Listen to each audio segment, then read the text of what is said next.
दोस्तों, जियो financial service limited की बात करें तो स्टॉक के अंदर आज गिरावट हुई। लेकिन खबर बहुत दमदार है। भले ही गिरावट हो रही हो, जियो फाइनेंशियल ने अपनी एनुअल रिपोर्ट जारी की है। एजीएम के दौरान कंपनी ने क्या क्या अचीव किया उसकी जानकारी शेयर की है। यहाँ पे हितेश शेटिया के ऊपर भरोसा जताया। फिर से 5 ईयर के लिए उनका कार्यकाल बढ़ा दिया गया है। मतलब उनके कामकाज से संतुष्टि है। यहाँ पे कुछ और बदलाव हुए मैनेजमेंट में और कंपनी की तरफ से कुछ और बड़े फैसले किए गए। हितेश सेठिया का बयान निकल कर आया। आगे के विजन के बारे में उन्होंने क्लियर किया है, किस तरह से जियो फाइनेंशियल आगे बढ़ेगा। वो सारी जानकारी हमारे सामने आ चुकी है। और वो आंकड़े जो पिछले 3-4 सालों में रिलायंस से अलग होने के बाद कंपनी ने किस तरह से अपने बिजनेस को आगे बढ़ाया है। और जियो के जो आप देखें एक ट्रैक रिकॉर्ड है कि वो मार्केट में जब जाते थे छा जाते, क्या बिल्कुल वैसी स्थिति यहाँ पर है। समझने की कोशिश करेंगे इस वीडियो के माध्यम से। लेकिन फ्रेंड्स, उससे पहले अगर आप पहली बार हमारे चैनल पे आए तो चैनल को सब्सक्राइब कर दीजिए, एक बेल आइकॉन दबा दीजिए ताकि जब भी नया वीडियो बने पहला नोटिफिकेशन आपको मिले। वीडियो पसंद आए लाइक से जरूर कीजिए। चलो फ्रेंड्स, वीडियो स्टार्ट करते हैं। मैं हूँ आपका दोस्त एसबी दवे और हमारे अपने चैनल ऑनलाइन कमाई में आपका बहुत बहुत स्वागत है। सबसे पहले जियो फाइनेंशियल सर्विस लिमिटेड के कारोबार की बात कर ले तो 238 पर क्लोजिंग थी। 1.06% की यहाँ पे गिरावट देखने को मिली। तो शुरुआत तो पॉजिटिव थी 242 पर उसके बाद देखिए गिरावट शुरू हो गई क्योंकि बाजार आज कमज़ोर था और 238 का लो बन गया। अब इसमें गौर करने वाली बात है कि बाजार में इस समय एफआई का रुझान तो पॉजिटिव हो गया। कल काफ़ी समय के बाद एफआई ने बाजार में जो खरीदारी की वो काफ़ी शानदार है। उनकी तरफ से करीब 2500 करोड़ के आसपास की खरीदारी हुई है। ये बड़ी बात हो जाती है। और इतनी खरीदारी हमारी तरफ से देखो डीआई ने भी की है बाजार में। दोनों ही खरीदार थे बाजार में। तो उसके बाद गिरावट क्यों हो रही? तो गिरावट के पीछे वजह कि रिटेल इन्वेस्टर काफ़ी ज़्यादा बाजार में इस समय डरे हुए हैं। उनकी तरफ से बिकॉल बड़े फंड हाउस तो इस समय जम के खरीदारी करें अच्छे स्टॉक में। जियो फाइनेंशियल जैसे स्टॉक में तो ये एक अच्छी अपॉर्चुनिटी है। अब आप देख सकते स्टॉक फिलहाल क्योंकि निचले लेवल पर 223 का जो लो बना हुआ है 52 वीक का, तो एक अच्छी यहाँ पे संभावना भी बन रही है। तो देखो कि कल बुधवार को 26 अगस्त को कंपनी की एनुअल जनरल मीटिंग कंप्लीट हो चुकी है। ये तीसरी एनुअल जनरल मीटिंग थी। रिलायंस से अलग होने के बाद कंपनी ने अपनी रिपोर्ट जारी कर दिया इस बार। तो कंपनी की सेहत में ज़बरदस्त सुधार हुआ है। जीडीपी ग्रोथ की बात करें तो 7.7% रही है फाइनेंस 2026 में, जबकि ग्लोबल जो ग्रोथ है वो 3.5% के आसपास है। आप देखो कि ग्रोथ बेहतर रही है। रिटेल इन्फ्लेशन देखें तो 2.1% रहा है 2026 में, जबकि 25 में 4.6% के आसपास था। इन्फ्लेशन में कमी आई है। और इसके अलावा रेपो रेट में देखो कमी आई है 100 बेसिस पॉइंट की, 2.5% से रहने को दूरी में 2026।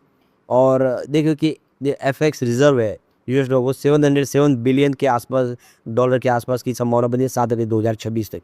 यानी स्थिति इंडिया की अच्छी बनी है। अब यहाँ पे देखो कि टोटल जो हाउस होल्ड डेट है वो 156.6 लाख करोड़ तक पहुँच गया है, जिसमें 45% की जीडीपी वर्सेज ईएमईए जो है एवरेज वो 55.1% के आसपास सितंबर 2025 के हिसाब से। अब यहाँ पे म्यूचुअल फंड का एयूम 73.7 लाख करोड़ को पार कर गया है। यानी 21% का जीडीपी 2026 में था, जिसमें ग्लोबल एवरेज जो है वो 74% के आसपास 2025 में। 13.3 लाख करोड़ का टोटल इंश्योरेंस प्रीमियम का इन्होंने एक अचीवमेंट किया। आप देख सकते हो कि जो एक बहुत बड़ी बात है कि इसके अलावा 314 लाख करोड़ का टोटल यूपीआई ट्रांजैक्शन वैल्यू देखने को मिला है।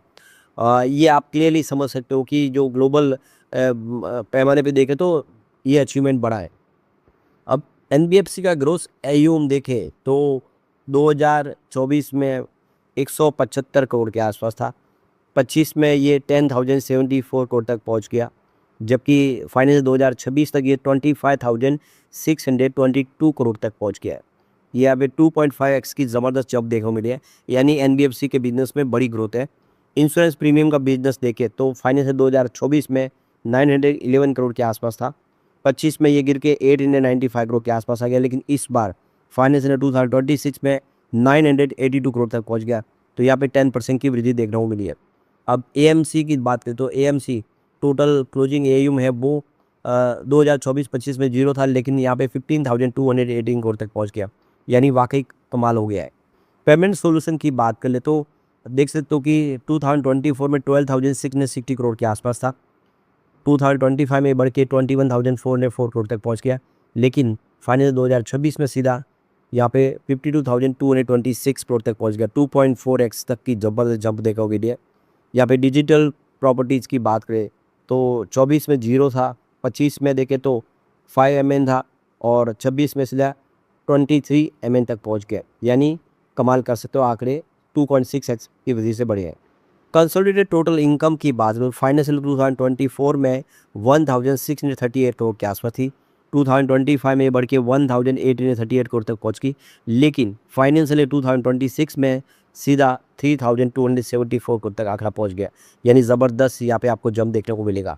अब कंसोलिडेटेड पीपीओपी एक्स डिविडेंड देखें तो 1313 करोड़ के आसपास था 24 में। 25 में ये बढ़ के 1353 करोड़ तक पहुँच गया और 26 में 1357 करोड़ तक पहुँच गया। यानी वाकई में आंकड़े उत्साहवर्धक है। अब यहाँ पे जियो फाइनेंशियल के मैनेजमेंट में भी बदलाव हुआ है और एमडी सीईओ को लेकर भी कुछ फैसला किया है। तो एमडी और सीईओ हितेश कुमार सेठिया का कार्यकाल फिर से बढ़ा दिया गया है।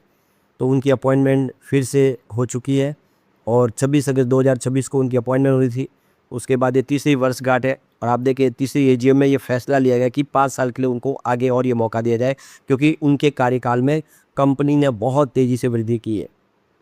तो ये 5 साल के लिए फिर से हितेश सेठिया को कमान सौंप दी गई है और उन्होंने बहुत मेहनत की है, जिसका फल देखने को मिला है। तो इस एजीएम के दौरान श्रीधर और संथानम जो एलएलपी को नए संयुक्त वैधानिक लेखा परीक्षक के रूप में अपॉइंट करने को मंजूरी मिल गई है। फर्म का कार्यकाल 26 अगस्त 2026 से लेकर 2029 तक के लिए 3 साल के लिए इनका कार्यकाल होगा। और आप देख सकते हो ये नियुक्ति जो मौजूदा संयुक्त वैधानिक ऑडिटर जो डिलाइट हैकिंग्स एंड सेल्स के साथ होगी। इसके अलावा लोढ़ा एंड कंपनी एलएलपी का जो संयुक्त वैधानिक ऑडिटर तौर पर कार्यकाल 26 अगस्त 2026 की कार्य समाप्ति के साथ पूरा हो चुका है। कंपनी के अनुसार नई ऑडिट फर्म 1978 में स्थापित हुई थी और उसे audit, insurance, taxation, risk advisory और कंसल्टिंग सेवाओं का 4 दशक से ज़्यादा का अनुभव है। अब यहाँ पे जियो फाइनेंस ऐप पर 2 नए फीचर जल्दी ही जोड़े जाएंगे, इसकी जानकारी सीईओ की तरफ से दी गई है। तो यहाँ पे हितेश सेठिया ने जो एमडी है उन्होंने बताया है कि कंपनी जियो फाइनेंस ऐप पर 2 नए फीचर्स शुरू करने के अंतिम चरण में। इनमें पहला खास मेंबरशिप प्रोग्राम है, जिसके तहत मार्केट प्लेस ट्रांजेक्शन पर तय वैल्यू बैंक रिवार्ड दिए जाएंगे। यूजर्स के जितने ज़्यादा ट्रांजेक्शन उतने ही अधिक उसको रिवार्ड मिलेंगे।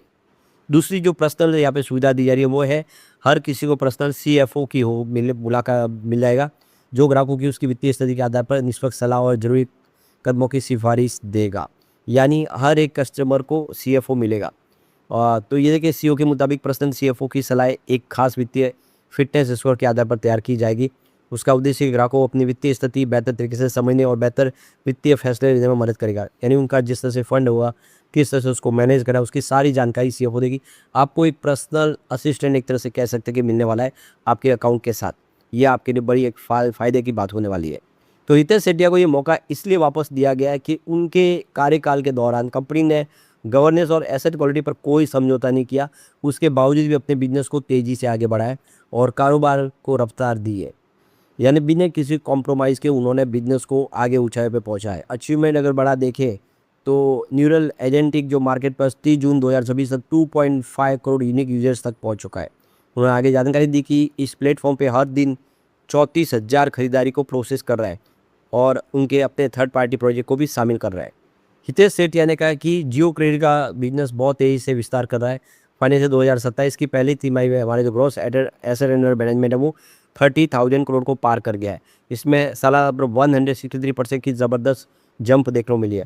हमको 49.9% की हिस्सेदारी के साथ बैंक ऑफ अमेरिका का साथ मिल गया है, जो यहाँ पे 18,268 करोड़ बीच की इन्वेस्टमेंट करने जा रहे हैं और जॉइंट वेंचर्स बना रहे।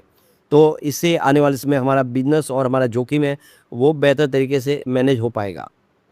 हितेश सेठिया ने यह भी कहा कि ब्लैक रॉक एसेट मैनेजमेंट का जो क्लोजिंग एयू में हमारा 2026 जुलाई तक 21,000 करोड़ को पार कर गया है। उनके मुताबिक ये देश में एक ऐसी नई एसेट मैनेजमेंट कंपनी द्वारा एयू बढ़ाने की सबसे बड़ी तेज़ रफ्तार है। किसी ने एक साल में इतना बड़ा अचीवमेंट करके नहीं दिखाया।